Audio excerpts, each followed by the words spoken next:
আপনাদেরকে বলছি, আপনার অফিসে অনেক দুশ্মন আছে। আপনি অফিসে চাকরি করেন, অথবা আপনি সাইটে মাঠে চাকরি করেন, ঘাটে চাকরি করেন, যেখানে চাকরি করেন, এই দোয়া পড়ে নেবেন না। আপনার কলিগ অনেক আছে, আপনার ওপর মিথ্যা অপবাদ দিয়ে আপনাকে বের করার চেষ্টা করছে, হয়তো আপনাকে কোনো কাজে ফাঁসিয়ে দেওয়ার চেষ্টা করছে হয়তো। আলহামদুলিল্লাহ, যদিও আমাদের এখানে ওইরকম পরিবেশ নেই, কিন্তু আপনাদের ওখানে অনেক থাকতে পারে এরকম, তাই না? আপনাকে ঠেকাবার চেষ্টা করছে। আউযু বিকালিমাতিল্লাহি তাম্মাতি মিন শাররি মা খালাক পড়ে নিলেন, লাম ইয়াদুররুহু শাইআন, কোনো কিছু ক্ষতি করতে পারবে না, হাত্তা ইয়ারতাহিলা মিন মানজিলিহি যালিকা, যতক্ষণ পর্যন্ত সেখান থেকে আপনি প্রস্থান না করবেন, চলে না যাবেন, অন্য জায়গায় গিয়ে আপনার ক্ষতি হতে ওখানে হবে না। পেট্রোল পাম্পে থামলেন, আউযু বিকালিমাতিল্লাহি তাম্মাতি মিন শাররি মা, হোটেলে ঢুকলেন, আমি কত জায়গায় মুসলিম দেশে গেলাম, গেলেই হোটেলে ঢুকলে আউযু বিকালিমাতিল্লাহি তাম্মাতি মিন শাররি মা খালাক, একা থাকতে হয়। হোটেলে দুটো রুম আছে, একটা রুম আছে আর তারপরে আরেকটা আছে, ধরেন আপনার হল আছে, মজলিস আছে, বিশাল, আর একাই থাকতে হচ্ছে, তাই না? একটু খানিকটা ভয়ঙ্কর অনেকের জন্য, এটা কিন্তু ভয়ঙ্কর, একা থাকা অভ্যাস নাই। আবার আমার দুইজন থাকা অভ্যাস নাই, দুজন থাকলে আমাকে ডিস্টার্ব লাগে। অনেকে চায় অনেক জায়গায় যে সে কারো থাকা লাগবে, বুঝতে জাকাল্লাহ খের, কোনো দরকার নেই।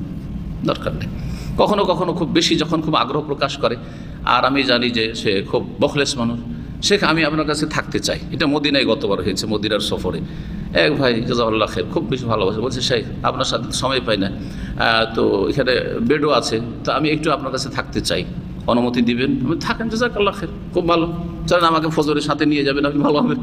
হ্যাঁ, তো কি বলছিলাম, এই ইস্তেআজা, আশ্রয় কামনার দোয়াগুলিকে আপনারা অবহেলা করবেন না, এতে অনেক লাভ আছে, এতে অনেক লাভ আছে, ফায়দা আছে। বাড়ি থেকে বের হওয়ার দোয়াকে আপনি অবহেলা করবেন না। বিসমিল্লাহ তাওয়াক্কালতু আলাল্লাহ ওয়ালা হাওলা ওয়ালা কুওয়াতা ইল্লা বিল্লাহ, বালা মুসিবত থেকে রক্ষা করবে আল্লাহ রাব্বুল আলামিন। কত জায়গায় গায়ে পড়ে ঝগড়া করছে, গায়ে পড়ে এমনি মারামারি করার চেষ্টা করছে, আল্লাহ কিভাবে যে আমাকে বাঁচিয়েছেন এরকম জায়গায়, এই দেশে এখানে, জি হ্যাঁ, অবাক হয়ে যাবেন আপনি।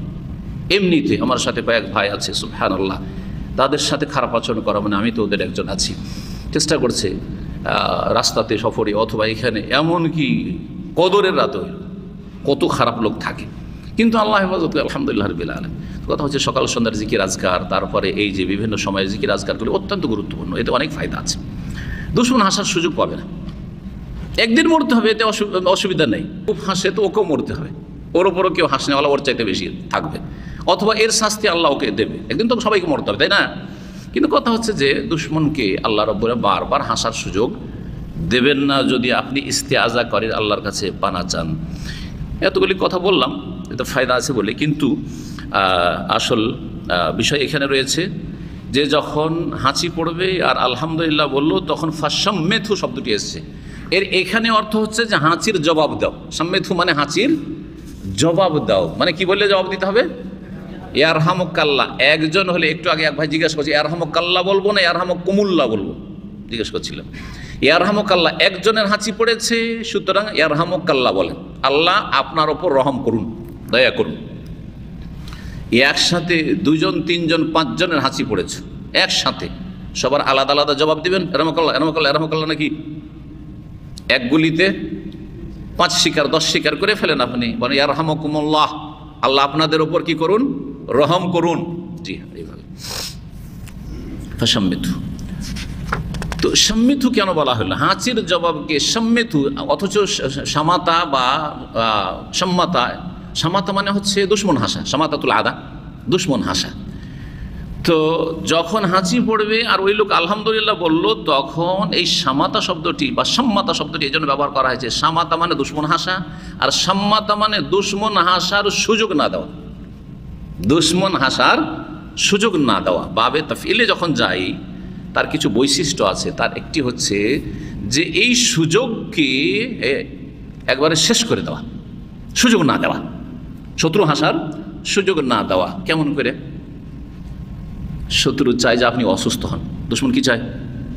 তা আপনার ক্ষয়ক্ষতি হোক, হ্যাঁ, শারীরিক দিক থেকে, সব দিক থেকে, বিভিন্ন দিক থেকে চায় যে ক্ষতি হোক আপনার যে কোনো দিক থেকে।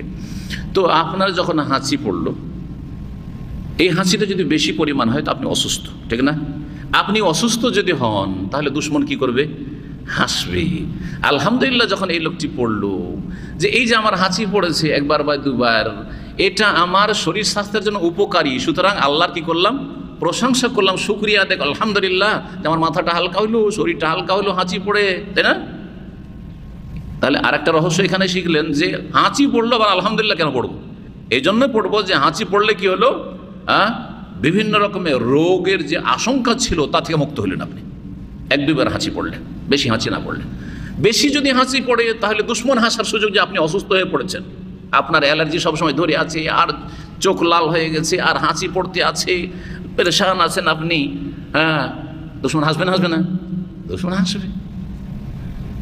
তো ফাসাম্মেথু, যখন ইয়ারহামুক আল্লাহ, আপনার আল্লাহ রহম করুন, এই যে তাসমিত করলেন মানে হাসির জবাব দিলেন, অর্থাৎ দুশ্মন হাসার সুযোগ শেষ করে দিলেন। আমি দোয়া দিলাম তোমাকে আল্লাহ রহম করুক বা তোমার আল্লাহ রহম করুক, দুশ্মন হাসার যেন সুযোগ না পায়। বুঝতে পেরেছেন? এই জন্য এই কথাটি বলা হয়েছে। ওয়াইদা মারিদা ফাউদহু, 5 নম্বর হচ্ছে যখন কোনো মুসলিম ভাই অসুস্থ হবে তখন তার কি করো? খোঁজ খবর নাও। এই ইয়াদাতুল মারিজ এর বাংলা একটা শব্দতে অনুবাদ করা যাবে না। যেমন একটা শব্দ হচ্ছে পরিচর্যক, তো পরিচর্যক খাস শব্দ। পরিচর্যা মানে কি? সেবা শুশ্রূষা করা, তাই না? সেবা শুশ্রূষা করা পরিচর্যা, সেটাও চলবে না। তার সেবা যত্ন করা, সবার জন্য সেবা যত্ন করা জরুরি না যে একটা মানুষ অসুস্থ হয়েছে আপনাকে আমাকে গিয়ে সবাইকে সেবা করতে হবে, পরিচর্যা করতে হবে। তার আপনজনরা 1-2 জন যে কয়জন লাগে সেবা শুশ্রূষা করলে হলো, বা তার একটু যত্ন নিলে হলো, তাকে ডাক্তারের কাছে নিয়ে গেলে এগুলো কাজ করলে হলো, তাই না? আমাদের সবাইকে যেতে হবে? সবাইকে যেতে হবে না? যেতে হবে না। তাহলে ইয়াদাতুন মানে পরিচর্যা করাটাও ভুল, কিন্তু প্রয়োজনে পরিচর্যা, সেবা যত্ন বা চিকিৎসার ব্যবস্থা করা। একটা লোক অসুস্থ হয়ে পড়ে গেছে, তাদেরকে চিকিৎসার ব্যবস্থার জন্য 2 জন গেলাম, নিয়ে হয়ে গেল, যথেষ্ট। সবার যাওয়া জরুরি নয়। তাহলে ইয়াদা শব্দটি হচ্ছে ইয়াদাতুল মারিজ, এর চাইতে ব্যাপক। খোঁজ খবর নেওয়া বললে ভালো, একটু ব্যাপক হলো। খোঁজ খবর নেওয়ার মধ্যে যদি সেবার প্রয়োজন হয় সেবা দেওয়া, চিকিৎসার প্রয়োজন হলে চিকিৎসার ব্যবস্থা দেওয়া, তারপরে পরিচর্যার ব্যবস্থা, পরিচর্যা, খাবারের কিছু প্রয়োজন তাহলে খাবার ব্যবস্থা দেওয়া ইত্যাদি। আর এমনি যদি এসবের কোনো প্রয়োজন না হয়, ওর মেলা লোক আছে যেগুলো এই কাজগুলি করছে, সামলাচ্ছে, সুতরাং আমি শুধু খোঁজ খবর নিলাম যে সালাম আলাইকুম, কেমন আছেন ভাই, ভালো আছেন, দেখতে গেলাম খোঁজ খবর নিলাম আর একটু দোয়া দিলাম, ব্যাস হয়ে গেল। প্রয়োজনে একটু বসলাম, বেশি বসাও আবার ঠিক না এই ক্ষেত্রে। এটা হচ্ছে ইয়াদাতুল মারিজ। তাহলে ইয়াদাতুল মারিজ, রোগীর খোঁজ খবর নেওয়া কথাটি অত্যন্ত ব্যাপক। যেমনটা করলে আপনার ওই মুসলিম ভাইয়ের হক আদায় হয়ে যায়। ওয়াইদা মা তাফাত্তাবিউহু, আর 6 নম্বর হচ্ছে যখন মারা যাবে কোনো মুসলিম ভাই বোন তখন ফাত্তাবিউহু, তার অনুসরণ করো, মানে তার জানাজার অনুসরণ করো, তার জানাজার অনুসরণ করো, তার জানাজায় উপস্থিত হও, আর তার সাথে পারলে তার দাফনে উপস্থিত হও। তাহলে এই ক্ষেত্রে 2টি হক রয়েছে।